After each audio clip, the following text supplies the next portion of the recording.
Welcome back. You're listening because you want insights, fast. And we aim to deliver. Today we're tackling a really interesting shift in Indian real estate specifically, how the idea of urban living is changing. We've looked through quite a bit of research, some articles on this. Indeed. It's quite a noticeable trend. Our mission really is to understand what's happening and, importantly, what it means for homeowners, potential buyers, maybe even investors. Yeah, the implications are pretty significant. So let's start right there. When we talk about urban living in India now, what are we actually describing? Is it still the big family home? Well, that's changing. It's leaning much more towards, let's say, minimalistic housing. Think smaller layouts, really efficient designs focused squarely on functionality. Less about luxury or just sprawling space? Exactly. It's a model we see a lot in places like the US, Canada, Australia, New Zealand too. They've been doing this for a while. And in India. Yeah. Where's this most visible? Right now, Mumbai is probably the clearest example where this is becoming quite mainstream. It's a shift from valuing, just square footage as the main thing, to valuing how well the space works and where it actually is. Precisely. Utility and location are becoming the real drivers of value. Okay, so less how big and more how smart and how convenient. Let's unpack the reasons. Why are these larger homes, the 2, 3, even 4 BHKs, becoming maybe less of the standard goal, particularly for the middle class? Right, and just for clarity, BHK means bedroom, hall, kitchen. Good point. So the bigger ones. Well, the core reason seems to be a major rethink of what people actually need versus what was traditionally aspired to. Larger homes are often proving inefficient over the long haul. Inefficient now. Think about how families change. Kids grow up, move out. Suddenly you have rooms sitting empty. That space still needs upkeep, right? It costs money, it takes effort. It can become a bit of a burden, frankly. The empty nest becoming a bit too empty and costly. Exactly. And the sources we looked at suggest an interesting alternative. Maybe instead of one huge 3 BHK, a family might be better off down the line with 2 smaller, more flexible units. One to live in, maybe rent the other one out.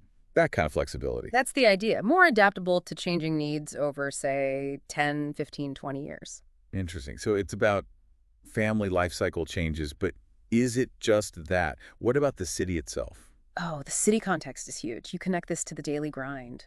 Think about commutes. Oh, don't remind me. Right. In cities like Delhi, Gurgaon, Pune, Bangalore, people are spending, 3, sometimes 4 hours a day commuting. Easily. So that massive house far from the office, it loses a lot of its appeal, especially for younger professionals.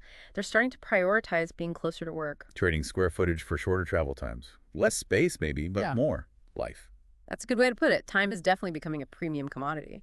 And what about all the modern conveniences like quick delivery services? How do they fit in? That's another really important piece of the puzzle. Quick commerce, rapid delivery. It changes how we think about storage at home. How so?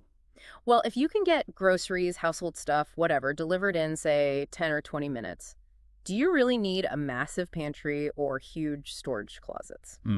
Good point. Less needs stockpile. Exactly. It feeds into this more minimalist approach. It makes smaller living spaces much more practical, even desirable.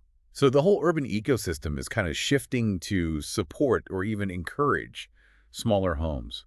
What's the underlying principle here? I think it boils down to the increasing premium on space itself in crowded cities. Owning less stuff, using every square foot efficiently, that's becoming a major factor. Space, pure space, is the new luxury. In many ways, yes. Especially well-located space. Okay, so for listeners who might be thinking about investing in property, what's the takeaway message from this trend? It definitely warrants some thought for investors. The old model of just buying the biggest place possible for long-term appreciation might need adjusting. So don't just bet on size alone. Probably not exclusively, no. Especially if you're looking at a 15-year or longer horizon. The smarter play might be focusing on efficient, flexible properties. Think compact 2 BHKs in good locations units that are easy to rent out and appeal to this evolving urban dweller. Right, focusing on utility and rentability. Makes sense. And where are we seeing this trend really taking hold besides Mumbai? Mumbai's leading, definitely mainstream there, but we're seeing rapid growth in Gurgaon, Bangalore, Pune. Chennai too is catching up fast. And the expectation is this will spread. Yeah, the feeling is other Tier 1 cities will likely follow suit pretty steadily. Okay, so let's bring it all together. This deep dive really points to a clear shift, doesn't it? Indian urban housing is moving towards smaller, smarter, more efficient spaces. Absolutely. It's driven by changing preferences, the hard realities of city life like commutes, and also enabled by modern conveniences like quick delivery. The whole picture is changing. It really Right. is. And that leads us to a final thought for everyone listening. As this trend towards more compact urban living picks up speed, how might your own definition of home and what you consider value in real estate need to adapt in the coming years? Something to think about.